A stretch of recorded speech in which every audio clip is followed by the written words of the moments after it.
അല്ല അംബ്രൂസെ അർബലന്റെ ഇഷ്കും കഹാനിയൊക്കെ സാധനങ്ങളൊക്കെ ലോഞ്ച് ആയിട്ട് കമന്റിൽ സാധനം കിട്ടുന്നില്ല, സ്റ്റോക്കില്ല എന്നുള്ള പറയുന്നത് എന്ത് പറ്റി? അതിനല്ലേ സയ്യൂഫെ നമ്മൾ കൊണ്ടുവന്ന സാധനങ്ങളൊക്കെ മാഷാല്ല ഫുള്ള് തീർന്നിട്ടുണ്ട്. ഇവരെ സപ്പോർട്ട് കൊണ്ട് കേട്ടാ ഏത് നമ്മളെ കുവൈത്തങ്ങാടിത്തെ ജനങ്ങൾ അത് ഏറ്റെടുത്തു.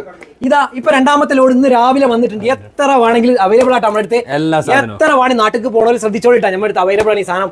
കഹാനി ആംബർ ടച്ച് ഒക്കെ നമ്മൾ കോമ്പട്ടുണ്ട്. ഒരുപാട് ആൾക്കാർ കൊണ്ടുപോയിട്ടുണ്ടായി. നമ്മൾ പ്രത്യേകങ്ങളോട് പറയണം. അറബല്ല ഫ്രാഗ്രൻസിന്റെ പ്രൊഡക്റ്റുകളൊക്കെ അറിയാത്തവർക്ക് ഒന്നും കൂടി ഒന്ന് പറഞ്ഞു കൊടുത്തത് ഏതൊക്കെ ഉള്ളൂ പറഞ്ഞു. അറബല്ല ഫ്രാഗ്രൻസിന്റെ എല്ലാ പ്രൊഡക്റ്റും നമ്മുടെ കുവൈറ്റിൽ അവൈലബിൾ ആണ്. Amber touch, Kahani, Ishq, citrus oud, musk Sufi, Ghazal ഇതൊക്കെ ഇപ്പൊ കുവൈത്തിൽ സ്റ്റോക്കും ഉണ്ട്. അപ്പൊ ആർക്കെങ്കിലും ഒക്കെ ആവശ്യമുണ്ടെങ്കിൽ ഈ കാണുന്ന വാട്സ്ആപ്പ് നമ്പറിൽ കോൺടാക്ട് ചെയ്താൽ. അല്ല അംബ്രൂസ, പെരുന്നാളിനോടനുബന്ധിച്ച് കുറെ ആളുകളൊക്കെ നാട്ടിൽ പോകുന്നത്. അപ്പൊ അവർക്ക് നമ്മളെ കോംബോ ഒക്കെ ഒന്ന് പരിചയപ്പെടും. കോംബോ ഉണ്ട്. ഇതാ നമ്മളെ ആംബർ ടച്ചും കഹാനി വരുന്നുണ്ടതാ കോംബോ കൊടുക്കണ്ട ഒരു കോംബോ. രണ്ടാമത്തെ കോംബോ നമ്മളെ ഇഷ്കും സിട്രസൂദും കൊടുക്കുന്നുണ്ട്. അത് രണ്ടാമത്തെ കോംബോ. പിന്നെ മൂന്നാമത്തെ കോംബോ എന്ന് പറഞ്ഞത് സയ്യൂഫേജ്. മൂന്നാമത്തെ കോംബോ ആണ് ഗസലും നമ്മുടെ മസ്ക് സൂഫി. ഇതൊക്കെ നമ്മളെ പെരുന്നാൾ അനുബന്ധിച്ചതാ നമ്മളെ കുവൈത്തങ്ങാടിക്ക് വന്ന അറബല്ല ഓഫർ കൊടുക്കണേ. അറബലിന്റെ എല്ലാ പ്രോഡക്റ്റും നമ്മുടെ കുവൈറ്റിൽ ഇപ്പൊ അവൈലബിൾ ആണ്. അതുപോലെ തന്നെ എല്ലാം സ്റ്റോക്ക് ഉണ്ട് കേട്ടോ. ആർക്കെങ്കിലും ആവശ്യം ഉണ്ടെങ്കിൽ ഈ നമ്പറിൽ വിളിച്ചോളിട്ടാ. കുവൈത്തിൽ ഓടി ഡെലിവറി ഉണ്ട്. Thank you for watching this video.